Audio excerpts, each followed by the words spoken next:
Hello friends, welcome to GK India. मेरा नाम है नीतीश और आज की इस वीडियो में हम जानेंगे 30 अप्रैल 2022 के टॉप 25 करंट अफेयर्स के बारे में। जैसा कि आप यहां पे स्क्रीन पर देख रहे हैं, वैक्यूम आधारित सीवर सिस्टम लगाने वाला देश का पहला शहर कौन बन गया है। अर्थात यहां पे वैक्यूम आधारित सीवर सिस्टम लगाने वाला देश का पहला शहर कौन सा बन गया है। और सेकेंड क्वेश्चन आता है यहाँ पे, यूनेस्को द्वारा वर्ष 2022 के लिए किस देश के ग्वादलजारा शहर को विश्व पुस्तक राजधानी नामित किया गया है। यूनेस्को अर्थात जानते हैं कि एक अंतर्राष्ट्रीय संगठन है। तो यूनेस्को द्वारा वर्ष 2022 के लिए किस देश के ग्वादलजारा शहर को विश्व पुस्तक राजधानी नामित किया गया है। तो इन सारे सवालों का जवाब जानेंगे इसी वीडियो में, लेकिन सबसे पहले स्टेप बाय स्टेप बढ़ते हुए हम चलेंगे और उसके बाद इस क्वेश्चन का हल जानेंगे। तो चलिए स्टार्ट करते हैं। क्वेश्चन नंबर 1 आ रहा है, हाल ही में वैक्यूम आधारित सीवर सिस्टम लगाने वाला देश का पहला शहर कौन सा बन गया है। तो यहाँ पे वैक्यूम आधारित सीवर सिस्टम लगाने वाले देश का पहला शहर यहाँ पे आगरा बन गया है। और आगरा कहाँ है? उत्तर प्रदेश में। उत्तर प्रदेश की राजधानी कहाँ है? लखनऊ। और उत्तर प्रदेश के मुख्यमंत्री कौन है? योगी आदित्यनाथ। और राज्यपाल कौन है? आनंदीबेन पटेल। तो ये सारे यहाँ पे इसके साथ साथ इस जो क्वेश्चन बनने वाला है ये सारे मैं बता दिया है। यहाँ पे जान लीजिए, आगरा जहाँ पे ताजमहल भी स्थित है, वही शहर यहाँ पे वैक्यूम आधारित सीवर सिस्टम लगाने वाला देश का पहला शहर बन गया है। नेक्स्ट क्वेश्चन आता है, एशियाई कुश्ती चैंपियनशिप 2022 में भारत ने कुल कितने पदक जीते हैं। तो एशियाई कुश्ती चैंपियनशिप जो कि कहाँ पे आयोजित हो रहा था? मंगोलिया की राजधानी उलान बटोर। ठीक है, मंगोलिया जो देश है, आप अगर वर्ल्ड मैप पर देखेंगे तो चीन के बगल में ऊपर में दिखेगा, वहाँ की राजधानी है उलान बटोर। और वहाँ पे ही यहाँ पे एशियाई कुश्ती चैंपियनशिप आयोजित हुआ था। और वहीं पे एशियाई कुश्ती चैंपियनशिप में भारत ने कुल 17 पदक जीते हैं। नेक्स्ट क्वेश्चन आता है, हाल ही में मेघालय के किस पूर्व मुख्यमंत्री का 88 वर्ष की आयु में निधन हो गया है। तो यहाँ पे बता रहा हूँ, मेघालय को संक्षिप्त में एमएल के नाम से जाना जाता है। मेघालय की राजधानी शिलोंग है और मेघालय के वर्तमान मुख्यमंत्री कोनराड संगमा है। और बता दूं, यहाँ पे क्वेश्चन है, मेघालय के किस पूर्व मुख्यमंत्री का 88 वर्ष की आयु में निधन हो गया है। तो यहाँ पे होगा जेडी रिबाई। जेडी रिबाई जो वहाँ के पहले अर्थात यहाँ पे 2006 से 7 के समय में, ठीक है, जेडी रिबाई मेघालय के मुख्यमंत्री थे। और उसके बाद में फिर दोबारा कभी मुख्यमंत्री नहीं बने और वर्तमान समय में इनका अभी हाल ही में 88 वर्ष की आयु में शिलोंग में निधन हो गया। नेक्स्ट क्वेश्चन आता है, एफडी सुविधा प्रदान करने के लिए एयरटेल पेमेंट बैंक ने किस बैंक के साथ समझौता किया है। एफडी सुविधा अर्थात एफडी का मतलब आप सब लोग जानते ही होंगे, जो लोग नहीं जानते उन लोगों को बता दो। एफडी मतलब हो गया फिक्स डिपॉजिट। ठीक है, फिक्स डिपॉजिट पे क्या होता है, जैसे आप बैंक में रुपया रखते हैं तो 3 से 4% सालाना, वैसे जो गांव में ब्याज चलता है उसके बारे में नहीं कह रहा हूँ मैं, 3 से 4% साल भर में जो रखेंगे। अगर आप 1 लाख रुपया रखते हैं तो साल भर में आपका ब्याज 3 से 4 हज़ार बढ़ जाएगा। ठीक है, तो यहाँ 3 से 4% हो रहा है। तो यहाँ पे लेकिन अगर एफडी में रखते हैं तो एफडी में आपको 6% के लगभग में ब्याज मिलता है, 6 से 7%। कभी कभी यहाँ पे अगर औसत निकालेंगे ना तो 5.5% से लेकर और 7% के बीच में रहता है। ठीक है, इसका एफडी का हर बैंक का मतलब फिक्स डिपॉजिट का जो ब्याज दर होता है अलग अलग होता है। तो एफडी सुविधा प्रदान करने के लिए कौन सा बैंक प्रदान करना चाह रहा है एफडी सुविधा? Airtel payment bank. तो इसने किस बैंक के साथ समझौता किया है यानी साझेदारी की है। तो यहाँ पे ऑप्शन नंबर बी होगा इंडसइंड बैंक। इंडसइंड बैंक के साथ एयरटेल पेमेंट बैंक ने समझौता किया एफडी सुविधा प्रदान करने अर्थात फिक्स डिपॉजिट सुविधा प्रदान करने के लिए यहाँ पे इंडसइंड बैंक के साथ समझौता किया है। नेक्स्ट क्वेश्चन आता है, डिजिटल ट्रांसफॉर्मेशन को बढ़ावा देने के लिए एसबीआई कार्ड्स ने किस कंपनी के साथ समझौता किया है। अर्थात डिजिटल ट्रांसफॉर्मेशन है, डिजिटल सूचना को बढ़ावा देने किस मतलब एसबीआई कार्ड्स जो है ना, मतलब एसबीआई कार्ड्स किस बैंक के साथ किस कंपनी के साथ समझौता किया है एसबीआई कार्ड्स ने। तो यहाँ पे होगा टीसीएस। टीसीएस जो कि देश की सबसे बड़ी आईटी कंपनी है यानी सूचना प्रौद्योगिकी वाली कंपनी है। टीसीएस जो टाटा ग्रुप की प्रमुख कंपनी है। उसके बाद नेक्स्ट क्वेश्चन आता है, टाटा ग्रुप की मेन यानी हेड कंपनी है। उसके बाद आता है, हर गांव में सामुदायिक पुस्तकालय वाला देश का पहला जिला कौन सा बन गया। देखिए यहाँ पे आपको क्वेश्चन मिलेगा हर गांव, लेकिन यहाँ पे समझेंगे हर गांव के यहाँ मतलब समझेंगे ग्राम पंचायत। अर्थात हर ग्राम पंचायत में सामुदायिक पुस्तकालय अर्थात वहाँ पे सभी गाँव सामुदायिक पुस्तकालय जिसमें सभी लोग जाकर पढ़ सकते हैं किताब। तो यहाँ पे हर गांव में सामुदायिक पुस्तकालय वाला देश का पहला जिला कौन सा बन गया है। तो हर गांव में सामुदायिक पुस्तकालय वाला देश का पहला जिला जामताड़ा बन गया है। और ये जामताड़ा कहाँ है? झारखंड में स्थित है। झारखंड को संक्षिप्त में जेएच के नाम से जाना जाता है और यहाँ की राजधानी रांची है। साथ ही मैं बता दूं, झारखंड के मुख्यमंत्री हेमंत सोरेन है और राज्यपाल रमेश बैस है। नेक्स्ट क्वेश्चन आता है, सिप्री की रिपोर्ट 2021 के अनुसार trade in world military expenditure में भारत का स्थान कौन सा है।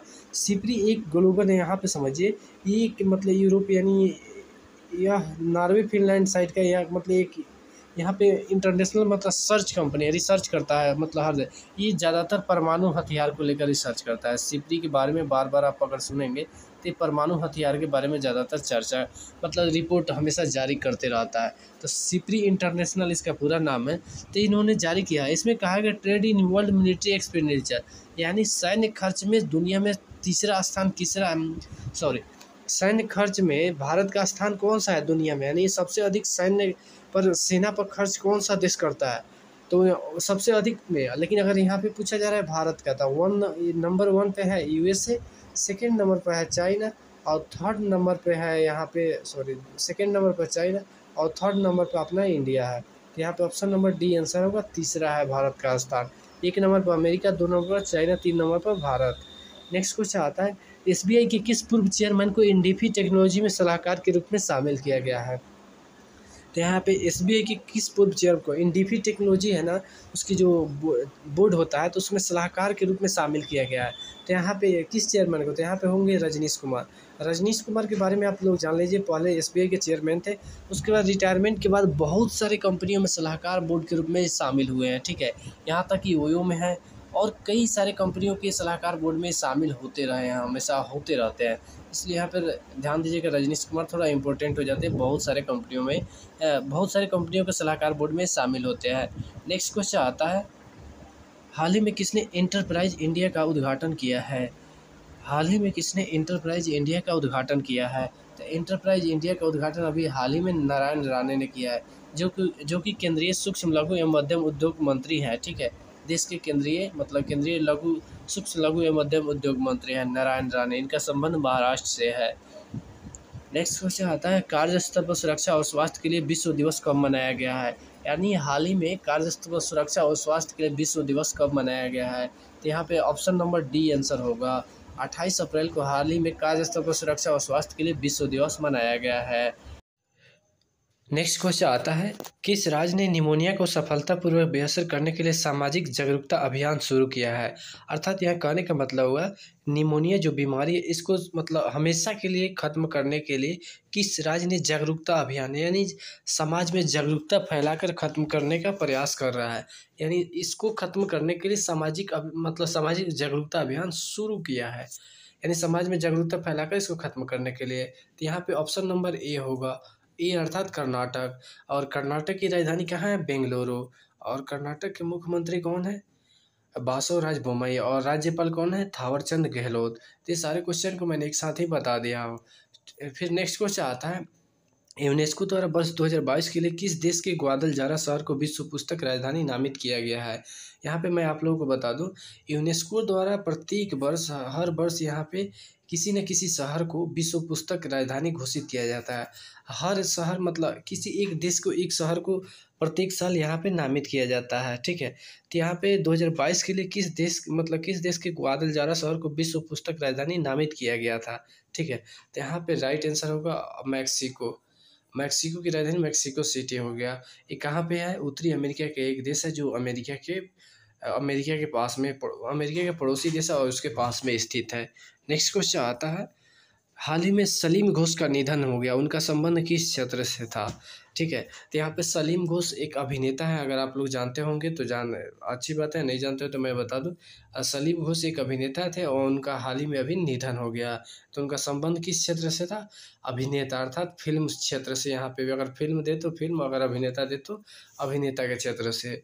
नेक्स्ट क्वेश्चन आता है, हाल ही में किस वैश्विक कंपनी को 2015 के बाद पहली बार 2022 की पहली तिमाही जनवरी मार्च में $3.8 बिलियन का घाटा हुआ है। सबसे पहले मैं आप लोगों को यहाँ पे स्पष्ट करना चाहूँगा, पहली तिमाही अगर आप भारत में पढ़ते होंगे तो यहाँ पे पहली तिमाही बताया जाता होगा अप्रैल से जुलाई के बीच। ठीक है, अप्रैल से जून के बीच, अर्थात 1 अप्रैल से लेकर यहाँ पे 30 जून तक। ठीक है, उसके बाद में तो फिर यहाँ पे जनवरी मार्च कैसे हो गया, यहाँ पे मैं बता दूँ, यहाँ पे विदेश की बात है, अर्थात अमेरिका की। ये अमेजन कंपनी कहाँ की है, अमेरिका की। और वहाँ पे जो चलता है ना पहली तिमाही तो वहाँ जनवरी जैसे 2022 हुआ ना, तो जनवरी से मार्च, फिर अप्रैल से जून, इस तरह से करके चार, मतलब 4 तिमाही वहाँ भी होता है। लेकिन वहाँ का नियम अलग होता है। जैसे हम लोग का वित्त वर्ष कब से चालू होता है? 1 अप्रैल से 31 मार्च, ठीक है? यानी 1 अप्रैल से शुरुआत होता है और 31 मार्च को समाप्त होता है।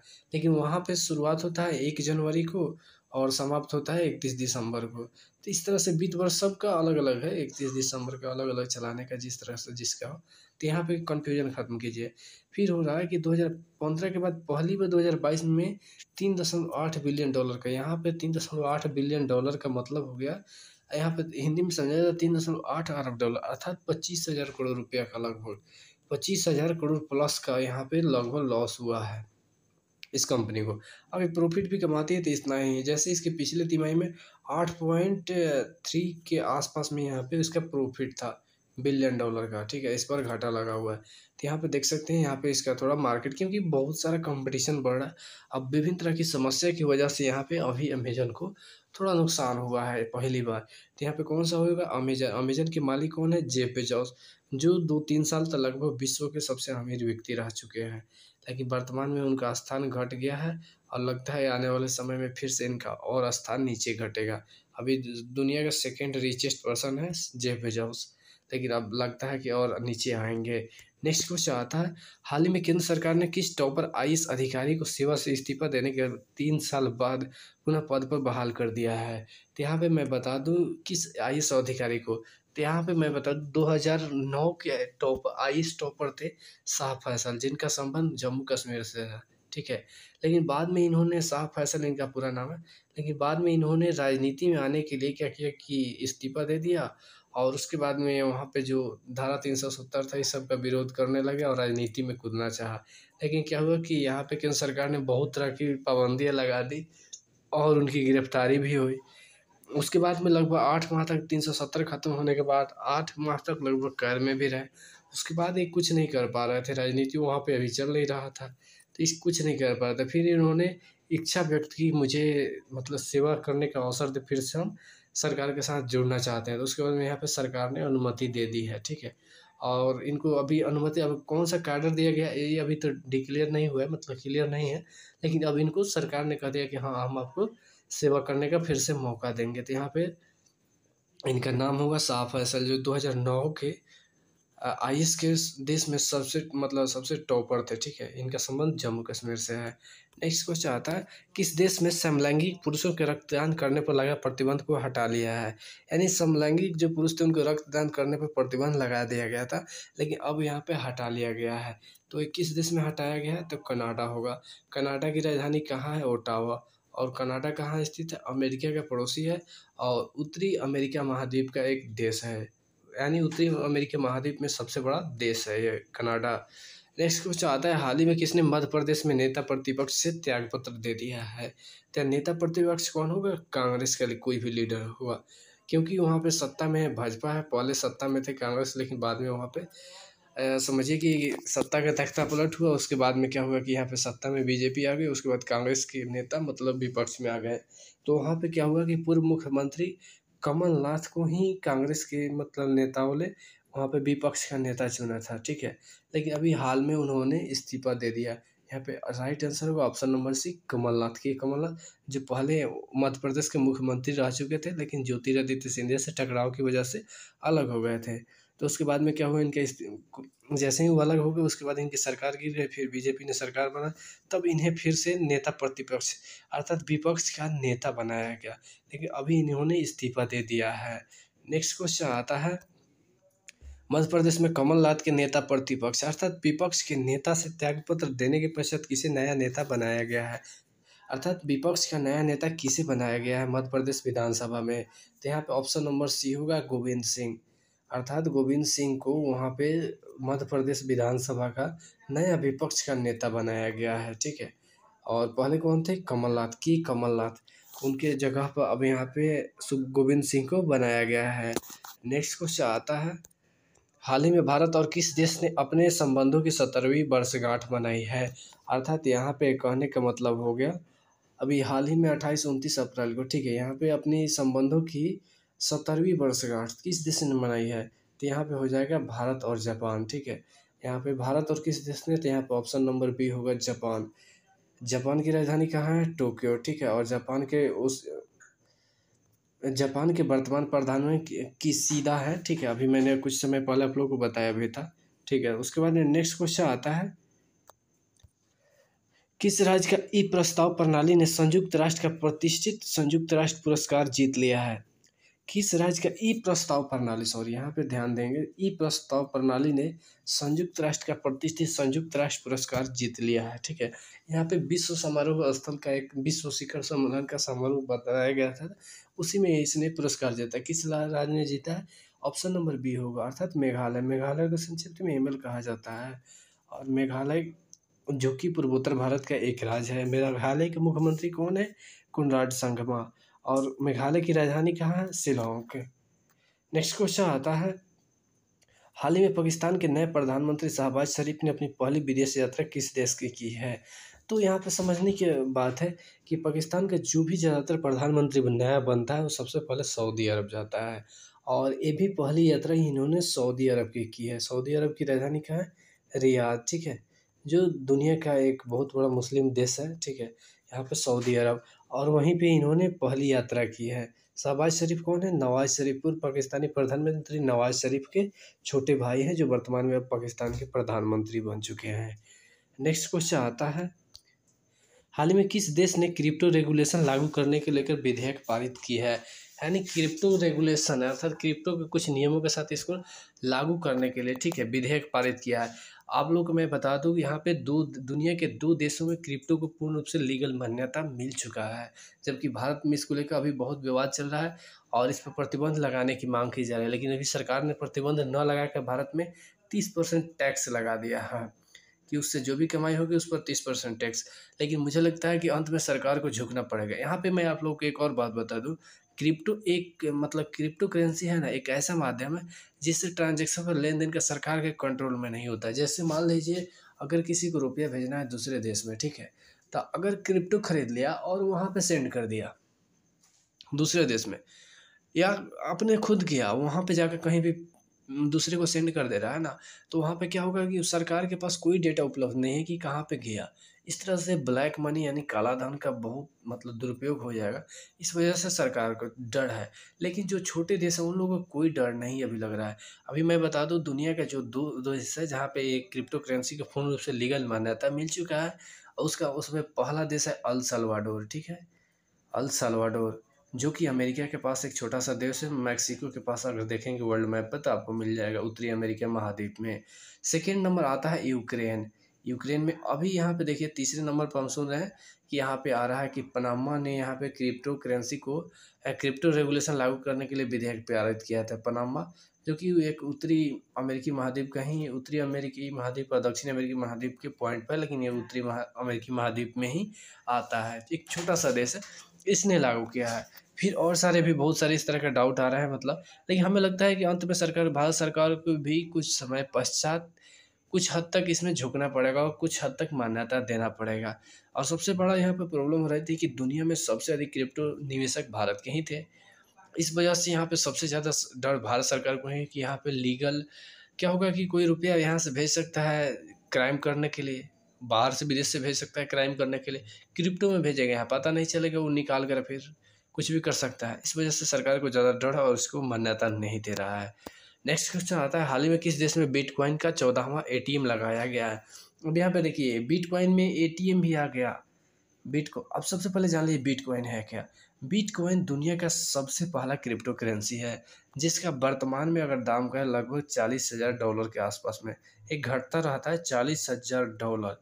एक समय में जब शुरुआत हुआ था इसका दाम था 0.09 मतलब डॉलर, समझ सकते हैं, $1 भी नहीं था। लेकिन वर्तमान में $40,000 के आसपास में है। थोड़ा बहुत इससे अप डाउन होते रहता है, $29,000 $30,000 आ जाता है, फिर $50,000 भी चला जाता है। तो यहाँ पे थोड़ा सा समझिएगा, ये दुनिया की सबसे बड़ी, और ये सब क्रिप्टो करेंसी मतलब आता है दुनिया की सबसे बड़ी क्रिप्टो करेंसी, दुनिया की सबसे पहली क्रिप्टो करेंसी, तो सब बिटकॉइन आता है। क्रिप्टो करेंसी बहुत सारे हैं, रोज रोज नया क्रिप्टो करेंसी बन रहा है, बहुत सारे समाप्त भी हो रहे हैं रोज रोज। तो ये दुनिया की पहली क्रिप्टो करेंसी और दुनिया की सबसे बड़ी। अगर यहाँ पे बात किया जाए तो लगभग ये 54 लाख के आसपास में हाईएस्ट अब तक गया है। 54 लाख अर्थात एक बिटकॉइन लेने के लिए आपको 54 लाख रुपया की आवश्यकता पड़ेगी, ठीक है। तो यहाँ पे इतना था। अगर दूसरे बिटकॉइन की बात करें, मतलब सॉरी क्रिप्टो करेंसी की बात करें, तो शिबा इनू की हम बात कर देते हैं। तो शिबा इनू आपको 100 रुपये में लगभग 300-400 मिल जाएगा, 300 से 400 के बीच में मिल जाएगा, ठीक है। उसी तरह बहुत सारे ऐसा है जो करोड़ों में मिल जाता है 100 रुपया में। तो यहाँ पे इसलिए बिटकॉइन को भी मान्यता नहीं मिल रहा है। तो यहाँ पे किस देश में 14वां एटीएम कहाँ पे लगाया गया है? तो यहाँ पे होगा मैक्सिको, जो कि अमेरिका के पास एक देश है। नेक्स्ट क्वेश्चन आता है, हाल ही में राजा परवेज अशरफ किस देश की नेशनल असेंबली के नए अध्यक्ष बने हैं? तो मैं पहले बता दूं, राजा परवेज अशरफ पाकिस्तान के पूर्व प्रधानमंत्री रह चुके हैं। और ये किस देश के अभी वर्तमान सरकार जो आया है शहबाज शरीफ का, उसमें इन्हें विधान नेशनल असेंबली अर्थात वहाँ की संसद का अध्यक्ष बनाया गया है, ठीक है। वहाँ पे संसद को नेशनल असेंबली कहा जाता है पाकिस्तान में। तो यहाँ पे ऑप्शन नंबर सी आंसर होगा पाकिस्तान। पाकिस्तान की राजधानी कहाँ है? इस्लामाबाद। नेक्स्ट क्वेश्चन आता है, हाल ही में नववर्ष उत्सव पोइला बैसाख कहाँ मनाया गया है? यानी नववर्ष उत्सव पोइला बैसाख अभी हाल ही में कहाँ मनाया गया है? तो यहाँ पे ऑप्शन नंबर सी होगा बांग्लादेश। बांग्लादेश की राजधानी ढाका है और बांग्लादेश की प्रधानमंत्री शेख हसीना है और राष्ट्रपति अब्दुल हमीद है, ठीक है। इसके साथ ही इस सारे क्वेश्चन के मैंने यहाँ पे दे दिया है आंसर। आप चाहे तो स्क्रीनशॉट कर सकते हैं या नोट आप PDF डाउनलोड कर सकते हैं। आशा करता हूँ आप सभी को वीडियो पसंद आया होगा और ऐसे ही वीडियो देखने के लिए प्लीज़ चैनल को सब्सक्राइब कीजिए, लाइक कीजिए और शेयर करना बिल्कुल ना भूलें। तब तक मिलते हैं फिर किसी ऐसे नए धमाकेदार वीडियो के साथ। जय हिंद, वंदे मातरम।